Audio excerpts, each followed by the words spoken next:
So, the third week of October was an insane week to be a fan of Nintendo and Sega releases. Two old rivals of the video game industry releasing mainline games within days of each other, Sonic Superstars and Super Mario Bros. Wonder, telling that their game was the thing to buy the next time you were in the game section of a store. I would be lying if I said I wasn't excited for both games, but playing them, I realized, as probably many did, only one of the games was worth its weight in salt, while the other was as useful as a really crappy paperweight. Sega would release Sonic Superstars on October 17th, and Nintendo would release Super Mario Bros. Wonder on October 20th. You could tell Sega was trying to compete with Nintendo by releasing their game a few days earlier than them, trying to reignite the rivalry that they had in the 90s. And just like what happened in the 90s, yeah, Sega was just trying to hype up the game like they did the Genesis. Wonder was an actually finished product, while Superstars, compared to previous titles in the Sonic franchise, was as passable as you could get, but it certainly wasn't going to surpass even New Super Mario Bros. U in the med department. Though, to make a fair comparison, I actually got to talk about what these games have, so since we're already talking about it, let's talk Sonic.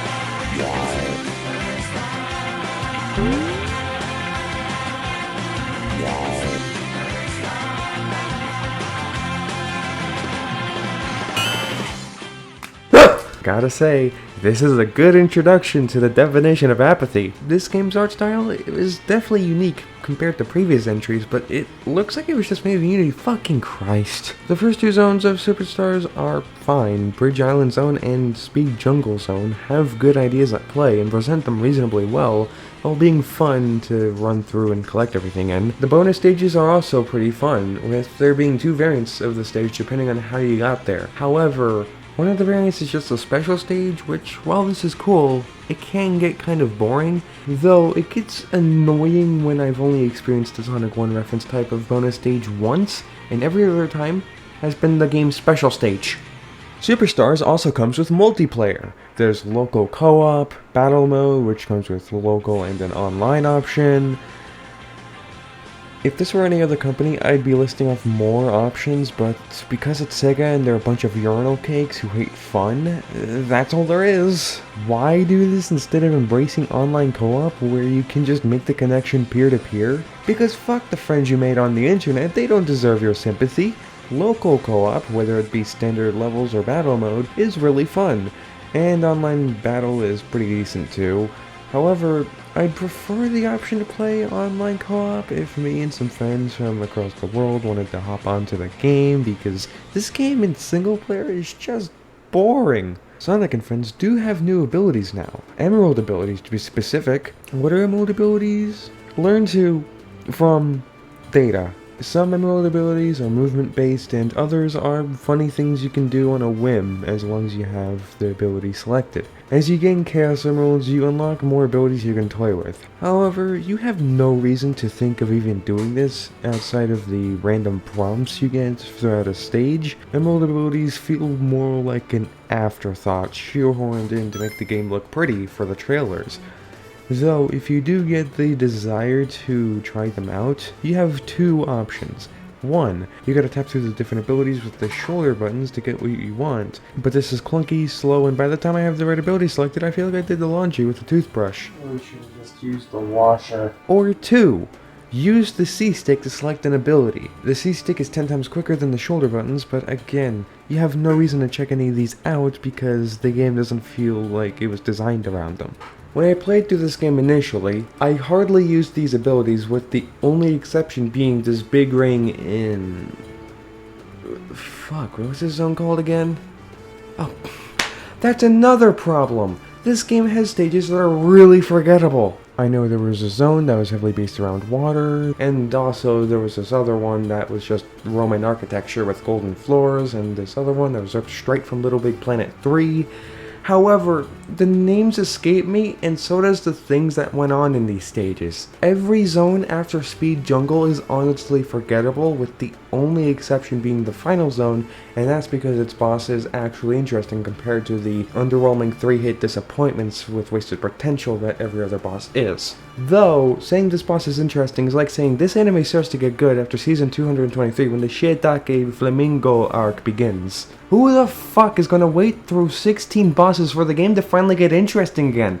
Hell, who the fuck is gonna play through this game when you have this? Oh yeah, now this is the shit. The controls, the art style, the attention to detail, everything. This game is amazing. I've played through everything in Mario Wonder, collecting every Wonder Seed, buying every badge, grabbing every 10 flower coin, and getting to the top of every flagpole. This game's kept me entertained for days as I went through the entire game at my own pace, taking in everything I possibly could. While it was frustrating, the special stage where you have to keep up with a rainbow of colored on-off blocks, constantly flipping on and off to the beat of the music, was really fun to go through. The search party missions were amazing to play through, with a bunch of strangers finding all the Wonder Seed medals and helping others find where they are, experimenting with everything. Search party in general justifies online mode being different in Mario Wonder than from previous titles.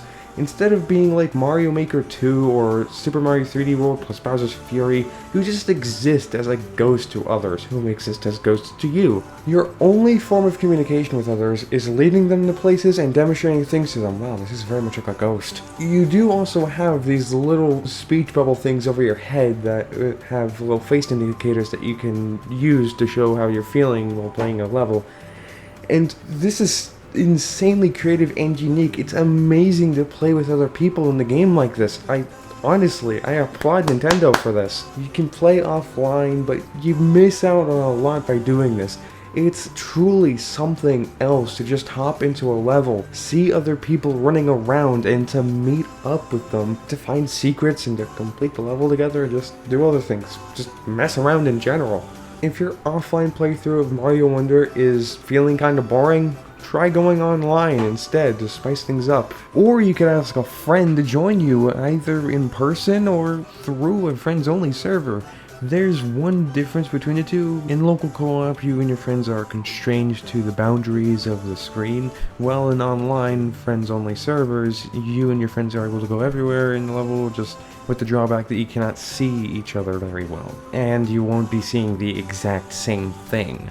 Either way, this game's fun with others, whether you're on a Discord call with someone, sitting on the same couch as some friends, or just came across a stranger in a random level. You can't go wrong with it. Hell, the final challenge in the special world, the final test badge marathon, was a pain in my ass. And even though it caused me to get my first game over, I still had a blast finally completing it. That's the amazing thing about how this game was designed. Even in offline, it's still a blast to play. These levels aren't all like the boring mess of New Soup You. You have a ton of variety of levels to pick from, some being quick, cute levels that serve as a break from the action of traditional levels, some being levels where you race a wiggler, some being arenas where you defeat all the enemies on screen, while others are there to test your mettle with badge challenges. Oh, and that's another thing that Wonder brings to the table. Check this out.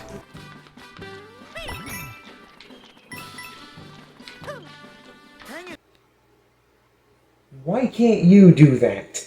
Badges give you different abilities, from a hat that turns into a parachute, to swimming faster underwater, to turning into Spider-Man. You can only equip one badge at a time, but it's really easy to just slap on a badge before starting a level and to change it either when you want to experiment or when a different badge would suit the level better. And these badge abilities are only one button press away, unlike Sonic Superstars where it's like 30.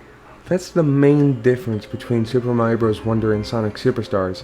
Wonder has memorable stages that are fun to mess around in. It makes it easy to jump into a level that's across the map with a different ability equipped. And there is a ton of content for you to sink your teeth into for hours of fun. Can you believe that this is the first AAA game in a while to release like this? Superstars, meanwhile, has stages that are barren with not much to do. Barely a hub world that's really slow to traverse, making this the only Sonic game that has nearly put me to sleep just from the act of trying to get across the fucking hub world. and new abilities to mess around with that you just keep forgetting are there. Don't get me wrong, Superstars is a decent game. The levels have decent concepts, the bosses can be interesting, it's just that the corporate Sega pushed the game out way before it was even close to being finished. And you can tell that very easily. The basic story is great. It was good enough to get people excited, but we hardly see any story throughout the game, which is in stark contrast to the previous classic games, Sonic 3 Knuckles and Sonic Mania. Sonic 3 didn't outright tell you what was going on as you progressed. It showed Knuckles working with Robotnik, realizing that Robotnik was duping him, and then helping Sonic save Angel Island. Mania expanded on this, getting more creative with the cutscenes but still sticking to the Sonic 3 formula.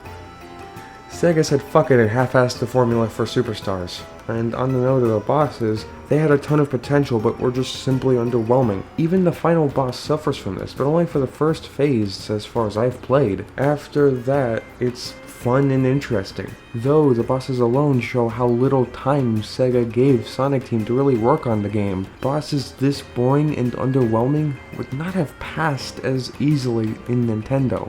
Oh, but what about Nintendo reusing Bowser Jr. several times in Wonder, or the overuse of the Koopalings? Just because the Koopalings were overused doesn't make them boring, it makes them more repetitive than anything. And I don't see much of a problem with Junior being used as the boss for most of the castles in Wonder, as his bosses are fun and extremely creative. Same goes for the levels. If Sonic Team had more time, these levels probably would have played and looked way better than this. However, Sega's desire to get competitive with Nintendo again was just way too big, and they pushed out a game that was boring, uncreative, and so simple it'd do well in the mobile market.